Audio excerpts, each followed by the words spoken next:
తల్లిదండ్రులు పిల్లల్ని ఈ 4 మాటలు అస్సలు అనకండి. అవేంటో చెప్తాను వినండి. నంబర్ 1 ఏంటంటే, నీకోసం ఎన్ని త్యాగాలు చేశానో తెలుసా? నీకోసం ఎంత కష్టపడ్డానురా! అయినా కూడా ఏ మాత్రం కృతజ్ఞత కూడా లేకుండా ఎందుకురా? వేస్ట్. నీకోసం నేను ఇవన్నీ చేయటం వేస్ట్. నువ్వొక వేస్ట్‌వి అని చెప్పి అనకండి. నంబర్ 2 ఏంటంటే, నిన్ను అనవసరంగా కన్నాను. నిన్ను కనకుండా ఉంటే బాగుండేది. నువ్వు ఈ భూమి మీదకు వచ్చిన శనివి. నువ్వు అనవసరమైన వాడివి. నువ్వు పనికిమాలిన వాడివి. ఇలా అనకండి. నంబర్ 3 ఏంటంటే, చూసావురా నువ్వెలా ఉన్నావో? నీ పక్క వాళ్ళని చూసి నేర్చుకో. నీ అక్క చూడు ఎలా ఉందో, నీ చెల్లి చూడు ఎలా ఉందో, నీ తమ్ముడు చూడు ఎలా ఉన్నాడో, నువ్వెందుకు వాళ్ళలా లేవు అని వేరొకరితో పోల్చి వీళ్ళని చిన్నచూపు చూడకండి. 4వది, నువ్వు దేనికి పనికిరావు.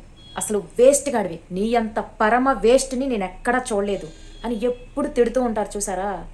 ఇది రాంగ్ అండి. ఇలా మీరు తిట్టి, తిట్టి, తిట్టి వాళ్ళ మనసులో ఏమనిపిస్తుందో తెలుసా? నిజంగానే నేను పనికిమాలిన వాడినేమో, నిజంగానే నాకసలు ఏం తెలీదేమో, అవునా నేను పెద్ద వేస్ట్ గాడినేమో అని చెప్పి ముద్రలు వేసుకుంటూ అలానే తయారవుతారు.